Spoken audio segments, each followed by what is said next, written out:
from the studios of AM 950 KTNF, the progressive voice of Minnesota. This is The Gailey Show. I'm your host, John Parker. Today, it's our weekly Thinking Clearly, Thinking Queerly episode, where we sit down with a guest for the episode to help us think more clearly about the major issues of the day facing the queer and allied community. After that, I continue my Queer in the Cosmos essay series. Today's guest is a very special guest, friend of the show, Lara Lillibridge. She is the author of 3 memoirs, Girlish, Growing Up in a Lesbian Home, Mama Mama, Only Mama, and her most recent, The Truth About Unringing Phones, which came out last year. Lara is the Hippocampus Magazine, awarded her their Literary Citizen of the Year in 2019. She is a writing instructor and longtime mentor in the Association of Poets and Writers Mentorship Program, where she was my mentor. So, Lara, it is so good to see you again. Welcome back to The Gailey Show. Thank you so much for having me. Okay, so you are a teacher and a mentor and an editor and on various ways, a magazine co-editor of an anthology. Let's talk about writing queerly right now. And I know that you had just finished teaching a class, making art while the world is burning. So maybe we want to start there. Yeah. This take 2 of the Trump administration, so many of us have lost our fire, right? Like the first time around, so many of us were fired up, and now we are so beaten down. At least I personally have felt so beaten down. And I had been lucky enough before the pandemic to take a workshop with Luis Alberto Oria, who is a Mexican-American writer and Pulitzer finalist. And he gave everyone this copy, a paper copy. It does not exist on the internet. About it's called My Manifesto, Hymns to the Broken. And it is about why do you write and how do you write when I believe he called him the orange-faced power cowboy is trying to hold you down. But really, it could be anything. It could be your family that is crushing your spirits. It could be society. It could be, the court system. It could be school. It could be a friend who has abandoned or somehow hurt you. There are so many reasons to feel downtrodden, right? And what can we offer the world? What can we offer each other? And as a writer, for me, it's story, right? For a queer person to see themselves in a book, for a queer kid to read a book with a queer detective or time traveler, not just coming out stories, but stories of queer joy. That's a freaking act of resistance, right? That is saying, I will not be erased. I am, here to be counted. And to me, it is the most powerful thing that we can do right now is share each other's stories and share them online and forward and flood the internet with queer art and just stand up and be counted, which is terrifying, right? Like is there a less safe time to be queer? I mean, not in my lifetime. Certainly in my parents' lifetime, there were, arrests and terrible things that happened. But right now it's pretty terrifying too. It feels like we were just talking about this on the show last week about how the lavender scare, we're doing it all over again. The purge of LGBTQ people from federal government in the 1950s. And yet here we are again with transgender people. And I think that they're not going to stop there. They're going to go after the entire queer community, trying to purge them from federal employment. And it's almost word for word what they did in the 1950s. I'm curious about, in this class, what were sort of the themes that were coming up then as you're trying to talk through this manifesto and zero in on why we need to write, and what were the students like bringing forward to the table without giving away anything like personal? So people wrote about who they were writing for a lot, which there was definitely queer writers in the room. There were Black women in the room. There were, disabled voices, just a lot of different people that are feeling very much attacked right now. But I think we all left with the feeling of being part of a community of writers, a community of people who are being othered, and people whose voices matter. Yeah. I've been trying to sort out for myself of how do I feel in this moment? I haven't done so I do the essay series for this show on a weekly basis, and I've been doing that since the beginning. But that's more about like trying to sort out who I feel I am as a queer person just living in this cosmos. But other stuff that I've been working on, I just feel like no. And the reason why I've been feeling that way is this idea of am I feeling beaten down, or if I'm just so feeling so much rage that I'm like, fine, you voted for this, have it. Does that make sense? Well, for me, rage turns into overwhelm and powerlessness, and then I just want to Mm. take a nap. Mhm. Like I am not motivated by it in the way I wish I was, you know. And when I get really enraged, I lose my words, which is completely not helpful. Mhm. Um, but when I think about the people that need our love and our support, particularly, I mean, I'm a mother. I have my youngest will be 17 this week, and my oldest is 19. And, so I guess my heart always kind of goes to the teen population and the young adults and my younger self as a teen. And I just want to flood the world with love for them right now, and hope. And it can be hard to think of where hope is, but we've been here before and we survived, right? Mm. Like we have been through um, just as bad or worse as now, and we have survived. We as a people collectively, and they matter, and they will survive too, and we will help them. Um, that is how I get through it. Um, there's a Black poet um, named Etheridge Knight, and he wrote back, I want to say in the 60s, but I might be wrong about that. But he said, you have to be telling people essentially, I love you, or else you have no basis for your art. Mm. And I love you can take the form of rage, right? Standing Mhm. up for yourself is standing up for everyone else in your group too. Mhm. Um, and, but it's also, come sit down next to me. You're okay with me. Let me tell you a story of how I felt, how you feel now, and how I got through it. Right. Mhm. And the hope for me is the outrage. When you talk about the lavender purges in the past, where was the outrage? Certainly not to the extent Mm-mm. that we see now. Mm-mm. And having a college student, my oldest is at Ohio State, um, very active in the queer community, very active in protests, and to see the youth of today just, screaming for change is really invigorating for me, you know. Mhm. Um, when I feel old and middle aged and worn out, it's nice to see that the next generation is there to carry the torch. Yeah. Uh, I'm curious how this manifests for you then as a teacher in terms of writing craft, right? So there is a lot of this does feel cyclical, right? That we have been here before, we're doing that. How does that then manifest in terms of writing craft? Like, do you find yourself gravitating as a teacher towards um, uh, writing prompts or other authors from that time period of like, here's craft lessons that we can learn from them that we should be applying today? well, one of my absolute favorite writers is Audre Lorde, who Mm.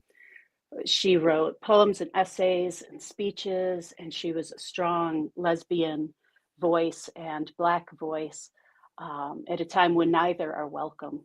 Mhm. And she was also a parent, and she was, for me, I think of her sort of as like my godmother because she was the first lesbian parent I saw that wrote about parenting. And as you know, I have lesbian parents. But, she wrote over and over again, your silence will not protect you. And when I was afraid, I didn't speak because, I was afraid of what would happen, but I didn't speak and still I was afraid. And that to me is the biggest lesson.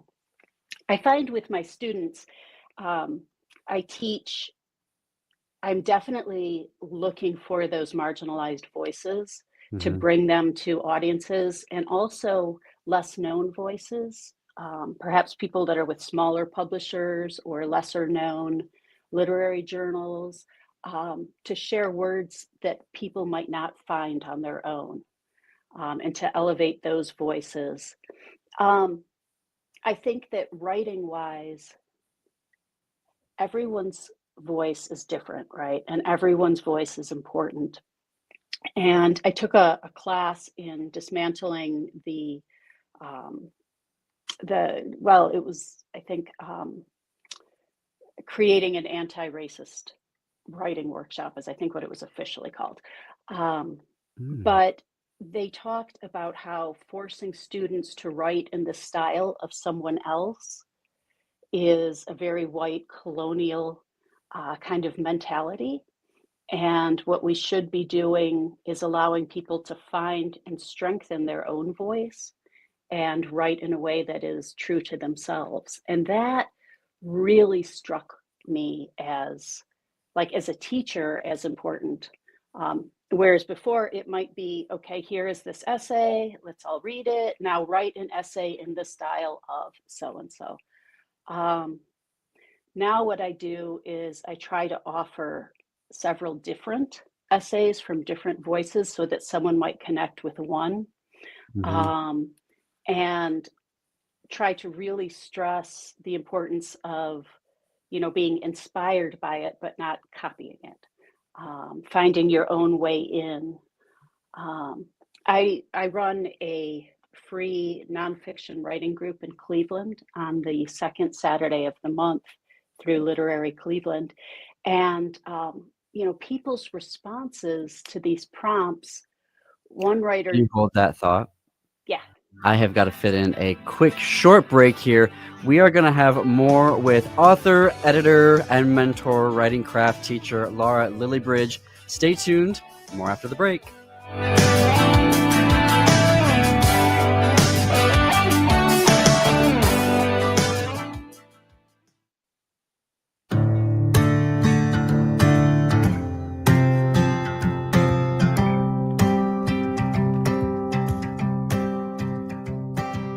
Welcome back to the Gaily Show. I'm your host, John Parker. It is 21 minutes past the hour. It is Thursday, which is our time of the week for Thinking Clearly, Thinking Queerly. My guest is Lara Lillibridge.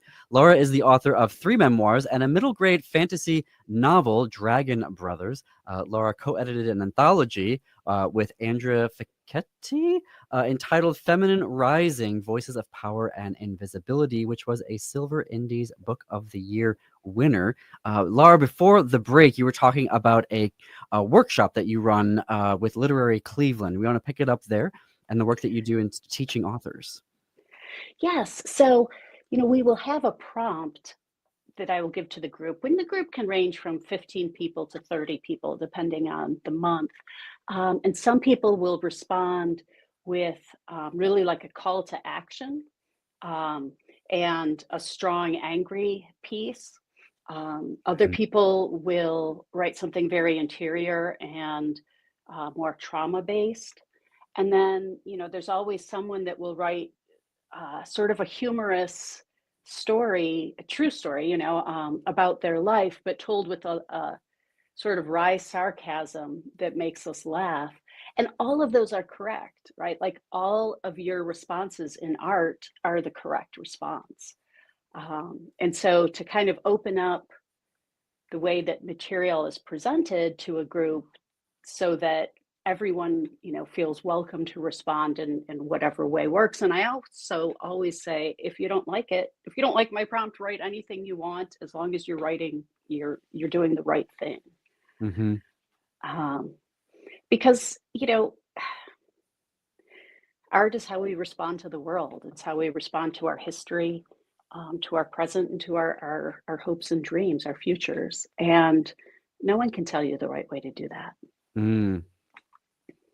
That is an interesting way of putting it. No one can tell you the way to do it, but you do such a great job. I speak from personal experience of guiding a writer, and when they have an idea for something, of helping them to kind of see and realize the goal that they want to have for the piece, and giving them that great feedback of how to, I don't know if manifest is the right way, but helping folks realize this is the horizon that you're heading towards right now with this piece. Is that where you want to go? And like giving those sort of uh, exercises and prompts to kind of help think through and go, oh, okay, this is how I can both improve my craft and then get this piece to go where I want it ultimately to go.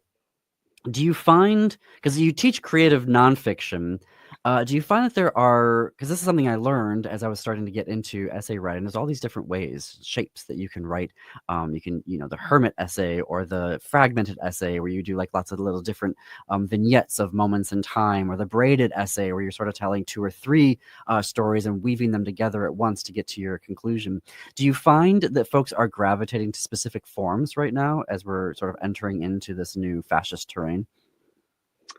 I think anything unexpected or experimental, people are interested in. People are interested in discarding the rules. Um, to paraphrase Rage Against the Machine, F you, I won't do what you tell me. So I think that forms that break with established conventions are very popular as an act of resistance. There, something that I like to talk about with folks, and I want to pose this question to you, is what does it mean, or can we write queerly? Yeah, I've seen that as a topic at different conferences and conventions, and I think that when you are a queer person, your view on the world is already coming from a different perspective. Mhm. And in a way, at least in my experience, writing queerly is very much from the outside in. It's very much a view of society that is one that is not necessarily of acceptance and joy.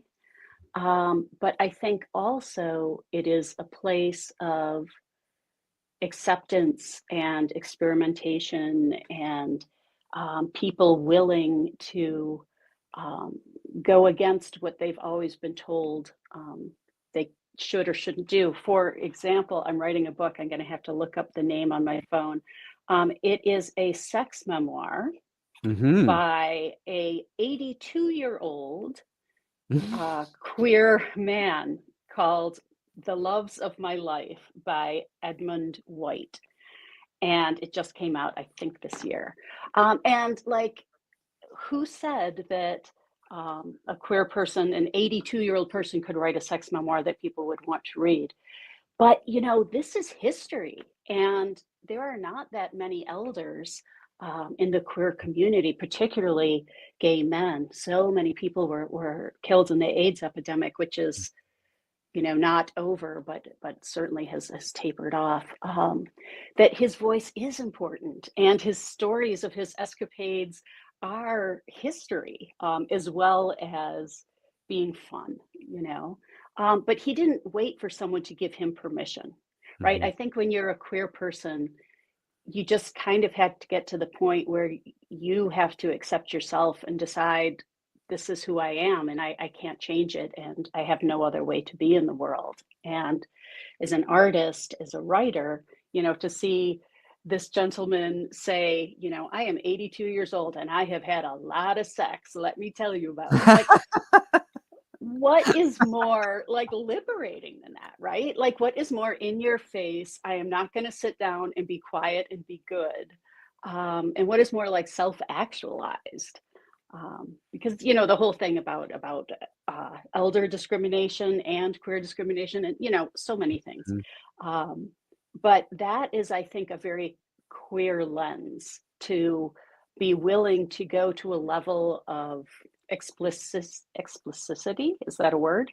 Sure, it is now. Explicitness, a way, an interest in exploring things in new ways. I think, of course, of Genderqueer, the graphic Mhm. memoir, which, no one gave them permission to write a graphic memoir, which is a very rare thing, and to cover the subject matter. And, yet the world reacted strongly to it. And yes, it's the most banned book right now in Mhm. libraries, but people are talking about it. Mhm. And sometimes it's hard to remember when we're getting this pushback, it is our existence and our art is sparking strong feelings. And sparking strong feelings is really what we want to do as artists, as writers, painters, whatever your art form is, right? Mhm. Um, Indifference is the enemy of art, boredom, right? Like, to me, I'm more okay with someone reading my book and leaving a negative review than someone writing a review saying I got bored and couldn't get past page 50. Right. I wanna pick that up after this commercial break. Folks, be sure to connect with our sponsors and our advertisers. They make conversations like these possible. Visit them, shop with them, and tell them that you heard about them on The Gailey Show on AM 950 KTNF, the progressive voice of Minnesota.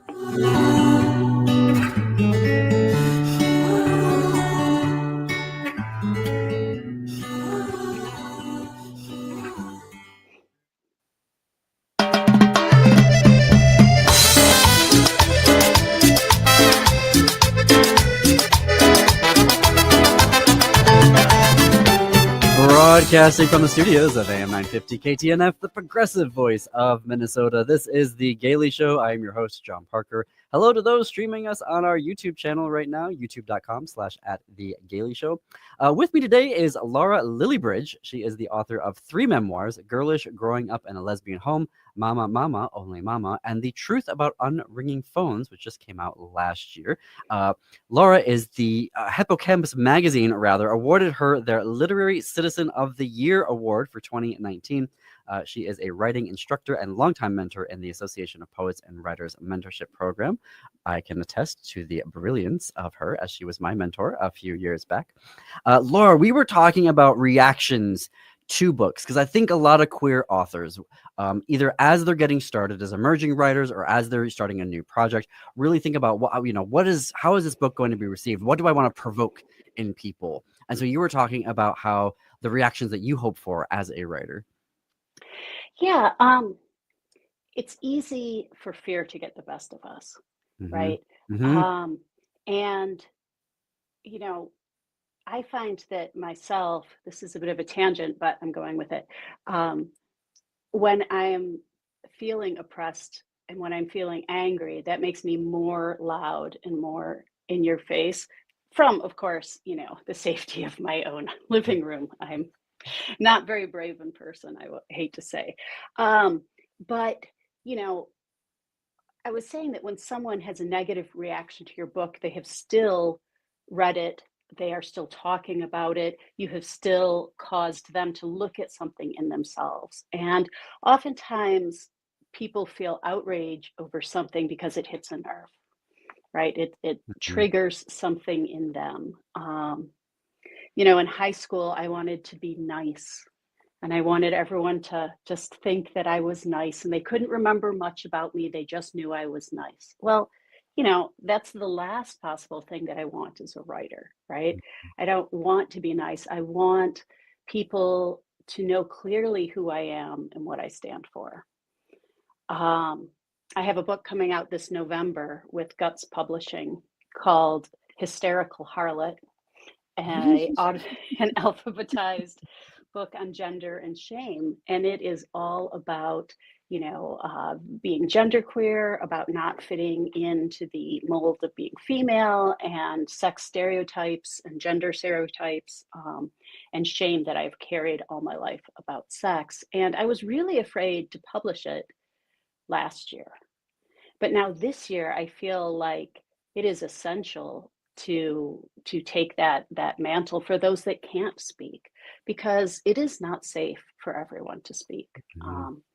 You know, our beautiful trans community is under so many physical attacks, in addition to the general, um, Mhm. always present sort of queer attacks, right? And not everyone has the ability to stand up and stand out. Um, and certainly, I see that the writing community, I see more calls for submissions where they allow you to use a pen name, where before, even, you know, a couple of years ago, that was not something that was ever encouraged. And I think that people realize that it isn't safe to be loud, and in your face right now about being queer, or about belonging to any marginalized group. Um, but I'm 51, you know, I uh, don't have a lot to lose at this point. I mean, knock wood, I don't want my house burned down. But, you know, I mean, we always have things to lose. But I mean, for me, I mean, the best thing about having lesbian parents is that they are 100% accepting of, you know, anyone I date. My family is never going to excommunicate me, Mhm. because of my views. And I don't have that risk. I don't have the social risk of getting, of losing friends, because everyone pretty much knows who I am. And I don't worry about getting fired. So for me to be out, uh, and in my art, at least, to be writing loudly, I can do it so others can't. And then to create space for other people to be able to do that, and to just show people you can do it and live, right? That's Mm. when I do a talk, I will say, these are topics I have written about and lived. Um, because so often we feel like we're not going to live if we talk about these things, that the shame, the fear is too great.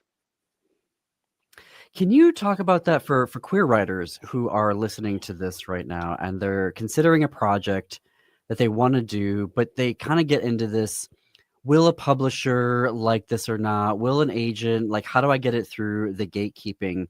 And you're kind of coming at it from a right, like, tell the story, do that. How should a writer be navigating that right now between the, this is how I want to talk about it, but I also feel like I got to write it this particular way to get it sold, you know, either to a publisher or to get an agent to take it on to help me sell it. So it's easier if you can separate financial success with literary success, right? Mm, If you can step aside and say, I want my art to exist in the world, and I realize that's probably not going to be a big five publisher. Um, we often have hopes and dreams of being that one, that one voice that they pick out of the beige world, but most of us aren't, right? Like most of us are not, the darling. But there are lots and lots of independent publishers out there. And write your story without fear. Write your story as if, I, I don't say as if no one will read it, because to me, I write to be read. I think of a younger version of myself on the other side of the country who desperately needs to know that they're okay. And I mhm, tell myself, this person needs to see my story, and my story will make them more okay with who they are and telling their story. Um, you can be protective in editing, right? Like when you find a publisher and you're about to go to press and you have that last final revision, that's a time when you can pull back and say, okay, I really am not comfortable with this level. I need to perhaps use some yeah, more metaphor. I need to cloak some people. I need to, um, you know, write around the story a bit more vaguely. That's a great time to do that. Or your last revision before you send it to a publisher, also. But at least in your beginning drafts, you need to be as honest as you possibly can be. When I write, I ask myself, is there more? You know, have I told the story clearly? Have I told all aspects of the story? And the other thing is, if it's good, you can do anything, right? Like you look at these people that publish these books with big five publishers that are making lots of money about books that you know, no one would say would be publishable. For example, my book club read The House in the Cerulean Sea. Um, I forgot his name. I want to say TJ Klein, but that could be wrong. It feels a lot like a middle grade book because the main characters are children, but it's actually from the perspective of a gay man, and it's an adult novel. And it's very much a story of children, but it's an adult book. And it's like, just if someone came to me and said, "Is this publishable?" I would say, "No way." Like, no one will ever touch an adult book that has that many kids in it. And yet, wildly successful, right? Mhm. Like, one of the most, talked about books of whatever, I think it came out last year.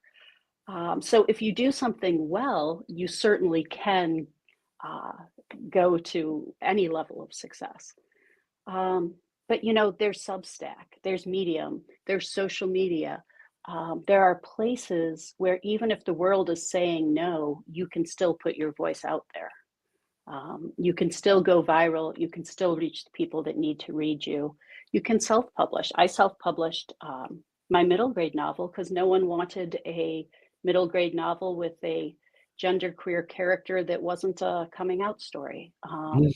He just happened to be a kid, a boy that liked to wear makeup and dresses, and it was no big deal. And I wanted that book out in the world, so I published it myself, and it's beautiful. And I'm just as proud of it as I am of my other books. So I think when we expand our idea of what is success for me, when we expand our idea of like who is out there to amplify my voice, there are so many people out there who very much want to publish those of us who live on the margins, and those of us who are feeling beaten down right now. Um, they might not offer you, a contract with commas on it, multiple commas, and all of that. But what is your goal? My goal is so the person who has never seen themselves in a book can see themselves in a book. So well put. I find I've only published like a handful of essays, and I have never worried about being a queer writer, and particularly a queer Armenian writer, right? And because that's an area that nobody writes to, really, Right. and at all. That's a different conversation for a different episode. But there are some folks who still are like, well, we're all the same as straight and cis people. We all deal with the same things, and I don't want to get sort of looped into that particular box. And I find writing about queer stories and queer life experiences to be liberatory, actually. That like, well, actually, we don't have to be tied into the prison of gender and sexuality that straight writers seem to always find themselves in when we look at their characters or whatnot. How do you feel about that as you've published several books now, and you're a writing instructor, and you've won awards, about this idea of being sort of pigeonholed as a queer writer? Um, I don't care as long as people read my book, to be honest.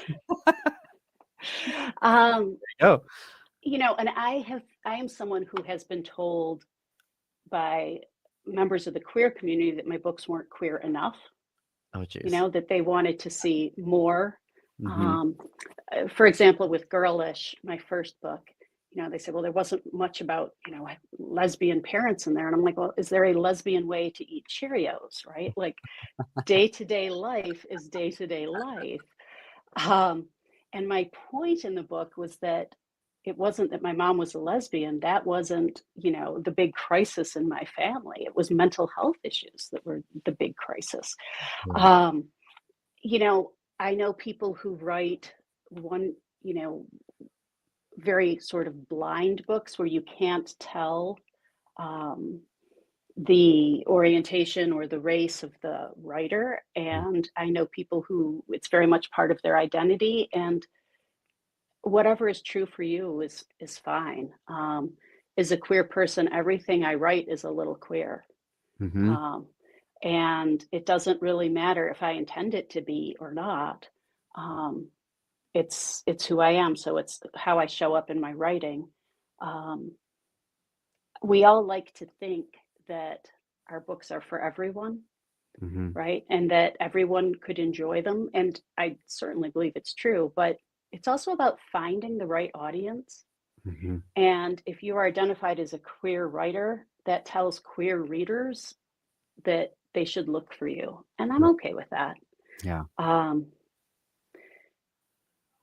I don't know. I think that because I write creative nonfiction, identity is um, in it's just melded to all of my Mm-hmm. work. Um, I wouldn't know how to write. Not that I don't write for straight audiences, because I absolutely do, with some books more than others, but I can only see the world through my own eyes, you know? Exactly. Oh, I could talk to you for days and days and days. And unfortunately, we are at time. Laura, how can folks connect with you? LaraLillibridge.com is my website. I am active mostly on Instagram and Threads these days. I'm on all the socials, but those are the two that I am most on. Wonderful.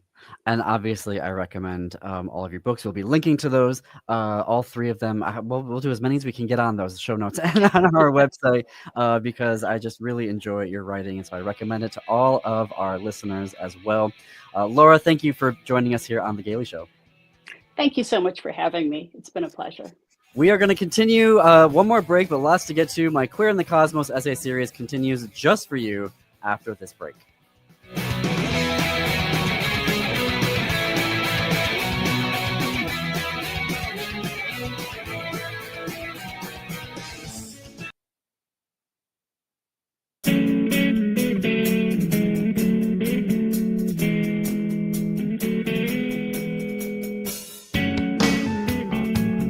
Welcome back to The Gailey Show. I'm your host, John Parker. I close every week of this Thinking Clearly, Thinking Queerly episode with an original essay that I write as part of a series that I call Queer in the Cosmos, which is a queer, me, trying to figure out my place through learning about the cosmos and zooming around our universe, learning about it. Here today, chapter Lightyear 6. Have you ever said, I want to put this wish out into the universe? The idea that the universe is so big, so grand, and so random, for example, the butterfly effect, that by putting a wish, a true desire out into the universe, that it will let the universe know to pay attention to it, know that it's there. Knowing that it's there validates it, makes it real, makes it possible, allows for manifestation. This idea is coming back to me now as I'm hovering near Sagittarius A star. Sagittarius A star is the supermassive black hole at the center of the Milky Way. I write supermassive because that is how it is classified. There are regular black holes, and then there are supermassive black holes. Everything in the Milky Way orbits around Sagittarius A star. Its name comes from the fact that if you want to look at it, we need to look at the Sagittarius constellation, actually near the border of Sagittarius and Scorpius. It's part of the larger Sagittarius A region. Now, we say star, not because it's a star, but because of the asterisk that is next to the A. The asterisk denotes its radioactivity, which was how it was detected. I'm able to hover out here because, as I've learned, black holes don't swallow everything up. If our own star, the sun, transformed suddenly into a black hole, we'd still orbit around it unless we got too close. Speaking of which, as it turns out, a black hole isn't a hole. It's just a lot of matter, stuff, crammed into a tiny space. It's so big and has so much mass that its own gravity prevents anything from escaping. Not even light can get out. And if I get too close, I'll spaghettify, or another way of saying I'll be squeezed into the shape of a noodle before joining all the other matter at the center of the black hole. Sagittarius A star spins, like everything else in the universe, which seems to be on the move, spinning and rotating around something else bigger than it, or if it's the biggest thing, spinning in place. Black holes, are big, and so is Sagittarius A star. But the universe is so big that it's becoming tedious trying to characterize its proportion. Light years, astronomical units, numbers with 12 zeros in them. The sizes in terms of length, width, and mass are so much larger than anything we're used to that the brain shuts down, does not compute. But if Earth was a black hole, meaning we took all of its matter, everything on Earth, and we crammed it all together into like how a black hole does, well, it would be the size of a ping pong ball.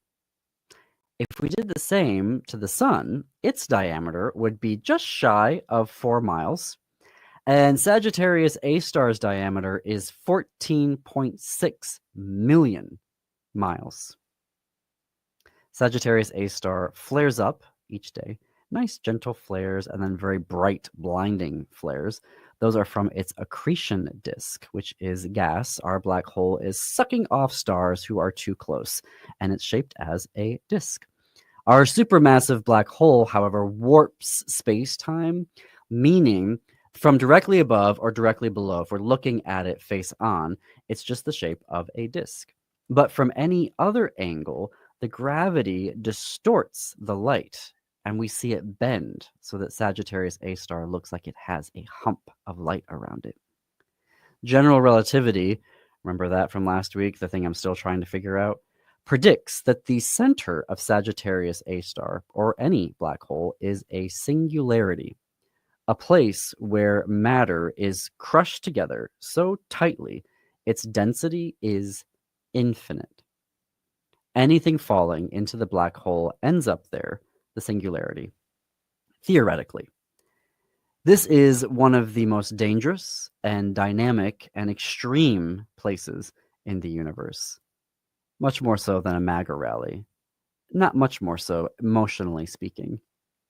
And when you put something out into the universe, you don't want it to... And when you put something out into the universe, you don't want it to come here to Sagittarius A star. The universe is a lonely place, at least our understanding of it, in the sense that there may be other beings, other life, but will we ever meet them? Maybe not in our lifetimes. In lieu of them, what is here for me to put something, a wish, a desire into? Who is listening? Another way of saying, let's put it into the universe, is to say, what am I putting into the universe? And therefore, what am I attracting? Am I being kind and therefore attracting kindness? Am I being enjoyable and therefore attracting invitations to parties? What am I putting into the universe? These days, anger, rage. This show, as well as my podcast, This Queer Book Saved My Life, creates a structured space to be kind, to be creative, to show empathy. Outside of it, I feel simmering rage. Beam me up, Scotty. Come on, aliens. Give my family and I a one-way ticket out of here. What I find myself putting into the universe is, what the F is wrong with you people? What happened to make you cruel for cruelty's sake? You gain no benefit from preventing gay marriage. You gain no benefit from preventing health care for trans kids. You gain no benefit from banning queer books. This planet, this life is so rare. We are so darn lucky. What the F is wrong with you people? I have rocketed myself out here to watch the absolute shock of physics that is Sagittarius A star, to see matter, even light, crushed into a singularity. I need to get away, if only for a moment, to one of the most dangerous places in the cosmos, just to escape, if only for an hour, here at the end of all the things that we send out into the universe. What am I putting out into the universe? To be honest, I can't figure it out. Well, how do I make you, MAGA and conservatives and fascists, leave me alone? How do I make you leave my community alone? How do I make you just go live your lives without being cruel for the sake of being cruelty? What am I putting into the universe? Frustration, yes. Rage, yes. But also a hunger for justice. I demand of the universe justice. I hope it's listening. That's all for today. Coming up next is the Matt McNeil Show. After that, Native Roots Radio. Until then, keep it queer, America.